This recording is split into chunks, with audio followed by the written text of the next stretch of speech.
What's up, foodies? Today we are diving into some serious comfort food territory. I'm talking about a dish that's gonna warm up your soul and make your taste buds do a happy dance. My bacon and mushroom beef stew. But here's the best part. We're not stopping there. Oh no, we're serving it up on a velvety bed of root veggie puree. It's like a flavor explosion in your mouth.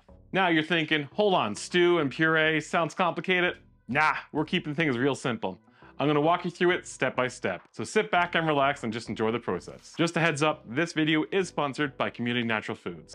I'm doing a series of videos with Community Natural Foods. It's a 45-year-old Alberta company that is dedicated to the cleanest, best tasting fresh products. Many of their products come from farm direct relationships and are organic. Who doesn't love organic? You can taste the difference. Community Natural Foods have provided me with some amazing organic beef from Top Grass. Top Grass focuses on providing a great eating experience of grass-fed beef that is healthy and safe.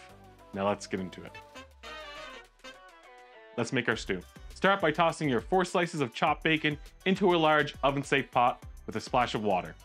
Cooking with a splash of water might seem a bit odd, but it's a smart move. The water is going to help rend out the fat slowly, and it's the key for flavor. Once the bacon is crispy, take it out, but here's the trick. Keep the bacon fat in the pot. It's going to infuse a ton of flavor and goodness to everything. Now, if you find your bacon's rendered off a lot of fat, just remove the excess that you don't need.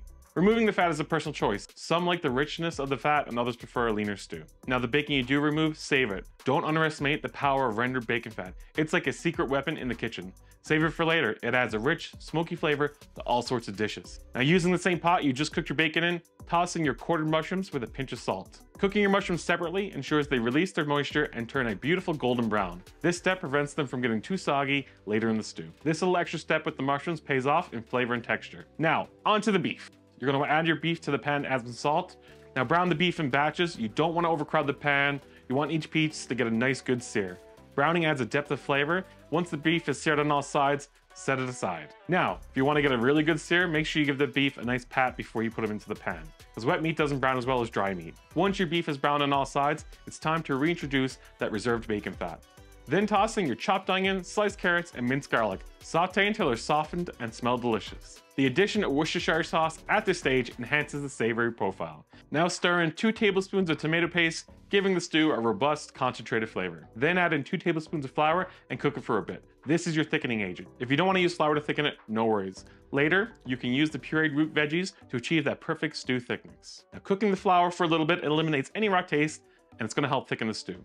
Now pour in 750 ml of your tomato juice or tomato puree and reintroduce the brown beef to the pot. Now add in enough beef broth to make sure everything is swimming and just covered in that savory liquid. Toss in a few sprigs of thyme and some bay leaves and bring it to the simmer. You're going to want to use a low sodium broth here or a homemade broth.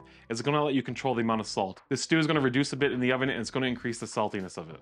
Now bring the stew up to a boil and then reduce it down to low and cover the pot. Then you're going to want to take that and put it into a 325-degree Fahrenheit oven for 2 to 2.5 hours to make sure the beef comes out beautifully tender. Halfway through the cooking, you're going to want to remove the top to let the flavors meld and intensify. We're almost there. We're in the final stretch. Fish out the thyme and the bay leaf. Now stir in those sauteed mushrooms and that crispy bacon you wisely set aside. If you didn't eat it all while the stew was cooking. Yeah, now is the perfect time to check and adjust the seasoning with salt and pepper. If you feel the need to, fine-tune the consistency with a bit more broth. Now, let's make the root veg. This is how we're going to bring our roasted root veg to the next level. Coat the carrots, parsnips, sweet potatoes, and shallots, and rutabaga in olive oil with salt and pepper and a bit of thyme. Now we're going to roast them at a high temperature of 400 degrees Fahrenheit until they're not just cooked, but caramelized. This is going to bring out their natural sweetness and flavor. Once your roasted veggies are cooked and caramelized, take those roasted veggies out and toss them into a blender. Add in half a cup of cream and 2 tablespoons of butter and blend until you get a silky smooth puree. If you don't have a blender, that's fine. You can still do this. If you have a hand mixer like one of these, that'll work. And if you don't have one of those, a good old-fashioned masher will do the job as well. Adjust the thickness with more cream or butter until it's smooth and creamy as you'd like. The richness of the cream and butter adds a luxurious touch to the puree. Now you're aiming for a thin, mashed potato-like consistency for the puree. Once that's done, plate it up and spoon the hearty beef stew over this velvety bed of root vegetable goodness. Then garnish with some fresh parsley for a burst of freshness. All right, foodies, we did it. The bacon and mushroom beef stew and root veg puree is done. If your kitchen's resembling a post-cooking battlefield, don't worry, mine is too. I'm right there with you. I'm super curious to see how your stew turned out, so give me a tag on Instagram with a picture of your stew. And if you have any questions, feel free to ask. If you liked the video, give a thumbs up, a subscribe down below, and until next time, FOOD-DEE out.